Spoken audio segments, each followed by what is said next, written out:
हाय दोस्तों। आज फिर से हम आ चुके हैं प्रतिबिंब को बनाना, यानी प्रतिबिंब बनता कैसे है। आज हम पढ़ेंगे उत्तर दर्पण से प्रतिबिंब, यानी उत्तर दर्पण से प्रतिबिंब बनता कैसे है। इससे पहले हम अवतल दर्पण की 6 स्थिति थी, 6 स्थिति हम पढ़ चुके हैं। उसकी वीडियो नीचे आपकी है, आप जाके देख सकते हो। अब इसके बाद अब उत्तर दर्पण द्वारा जो प्रतिबिंब का बनना है, इसकी केवल सिर्फ और सिर्फ 2 स्थिति है। कितनी स्थिति है? 2 स्थिति है पढ़ने की। इसकी हम 2 स्थिति पढ़ेंगे। पहली स्थिति क्या है?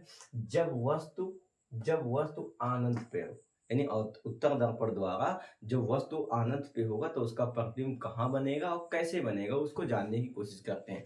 प्रतिबिंब बनाने से पहले हम इसके तीनों नियम को जानते हैं। जो अवतल दर्पण में तीनों नियम था, वही नियम इसमें भी है, लेकिन इसमें देखते हैं क्या कहता है। पहला नियम क्या कहता है? मुख्य अक्ष के समांतर, जब कोई मुख्य अक्ष के समांतर किरण जाती है, दर्पण से परावर्तक के पश्चात इस मार्ग में निकल जाती है। किंतु यह पर आती हुई क्या होती है? इसे पता चल रहा है कि ये किरण जो गई है वो यफ से होके गई है ना।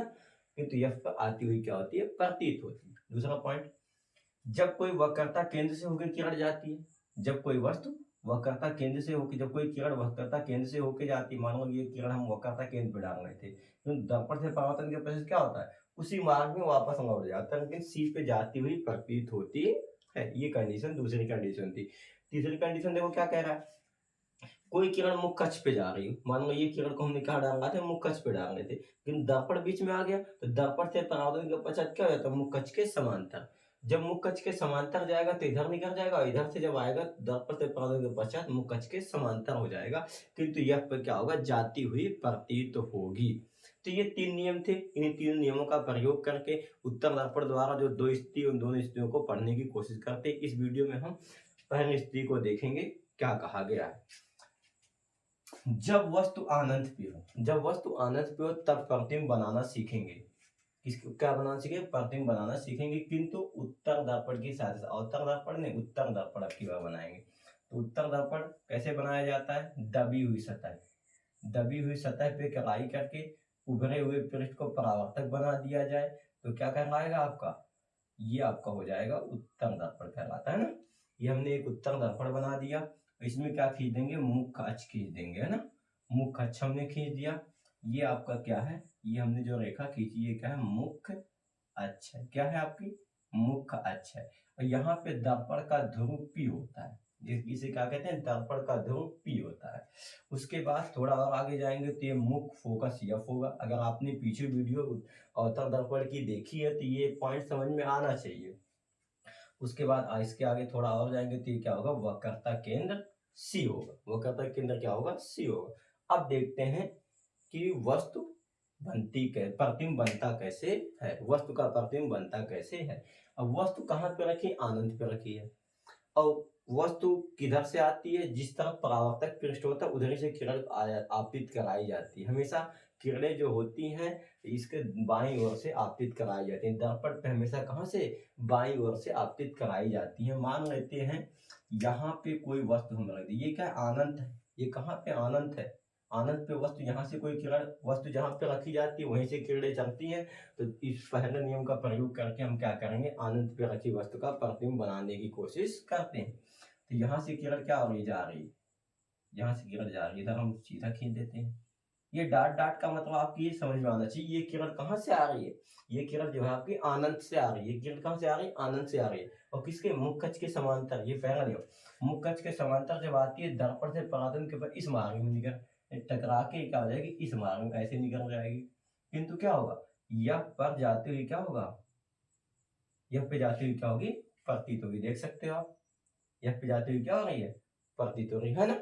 सही समझ में आ रहा है ना। अब इसके आगे देखो, एक किरण हमने ऊपर से डाल दी, एक किरण नीचे नीचे से डाल दो। यहाँ से किरण मान लेते हैं कोई किरण जा रही है, ये भी ऐसे हमने क्या कर दिया। ये किरण कहाँ से आ रही है? डॉट डॉट का मतलब ये आ रही है, ये काल्पनिक रेखा। ये कहाँ से आ रही है? आनंद से आ रही है। कहाँ से आ रही है? ये किरण आनंद से आ रही है। तो दर्पण से परावर्तन के पश्चात क्या हो जाता है? इस मार्ग में निकल जाएगी किरणें, जाएगी किरण दर्पण से परावर्तन इस मार्ग में निकल जाएगी। किंतु क्या होगा? यह पे जाती हुई प्रतीत होगा बेटा। यह पे जाती हुई क्या होगा? प्रतीत होगा। देख सकते हो आप, यह पे जाती हुई प्रतीत हो रही, तो इसका प्रतिबिंब कहाँ पे बना? इसका प्रतिबिंब कहाँ बना? फोकस पे बना। जहां दोनों किरणें काटती वहीं क्या बनता है? इसका प्रतिबिंब बनता है। तो यहाँ पे इसका क्या बना? प्रतिबिंब बना। ये बनाना आ गया। बनाने के बाद अब हम देखते हैं कि इसकी स्थिति लिखी कैसे जाएगी। प्रतिबिंब तो किरण आरेख तो खींच दिया, आप किरण आरेख खींच के आपने बना दिया, लेकिन इसका पॉइंट को लिखोगे कैसे।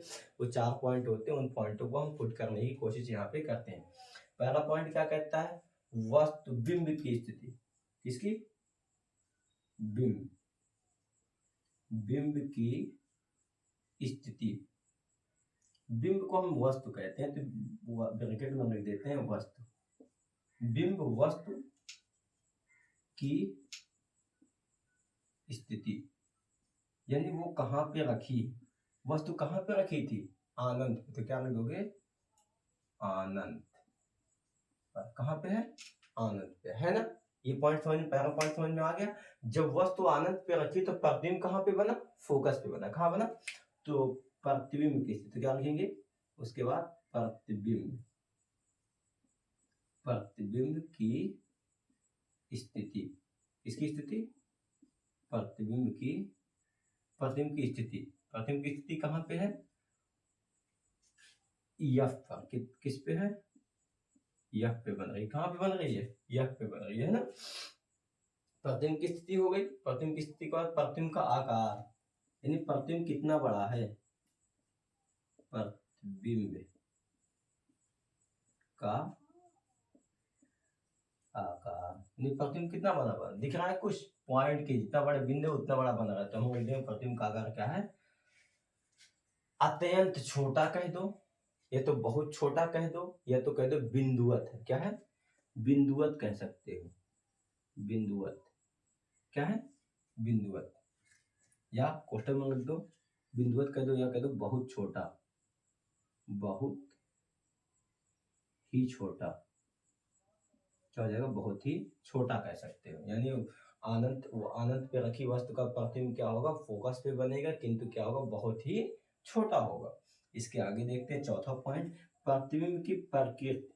प्रतिबिंब, प्रतिबिंब की प्रकृति। किसकी प्रकृति, प्रतिबिंब की प्रकृति, यानी प्रतिबिंब की प्रकृति कैसी बन रही है। कैसे प्रकृति, देखो काल्पनिक रेखा काट रही है ना, तो काल्पनिक रेखा काटती तो कौन सा प्रतिबिंब बनता है, आभासी प्रतिबिंब बनेगा। क्या बनेगा, आभासी। तो लिख देंगे आभासी। क्या हो जाएगा, आभासी। कौन सा प्रतिबिंब बनेगा, आभासी, है ना। ये पॉइंट आपके हो गए। 4 पॉइंट लिखना था। बिंब की स्थिति, बिंब यानी वस्तु कहाँ पर रखी, आनंद पे, तो लिख दिया हमने आनंद पे। प्रतिबिंब की स्थिति यानी प्रतिबिंब कहाँ बना, फोकस पे बना, यानी यह पर हो गया ना। उसका प्रतिबिंब का आकार, यानी प्रतिबिंब का आकार कैसा, बिंदु के बराबर। ये बिंदुवत कह दो, या तो बहुत ही, क्या कह दो, बहुत ही छोटा। बहुत ही छोटा का मतलब बहुत छोटा बनेगा। उसका प्रतिबिंब की प्रकृति कैसी होगी, काल्पनिक रेखा काट रही है तो आभासी प्रतिबिंब बनेगा, है ना। उत्तर दर्पण द्वारा हमेशा क्या होता है, आभासी प्रतिबिंब ही बनता है। ये पॉइंट आपके खत्म हो गए। ये अब इसके बाद नेक्स्ट वीडियो में हम देखेंगे उत्तर दर्पण का सेकंड स्थिति। सेकंड स्थिति क्या कहती है, उस वीडियो को आप इंतजार कीजिए। इस वीडियो को यहीं समाप्त करते हैं।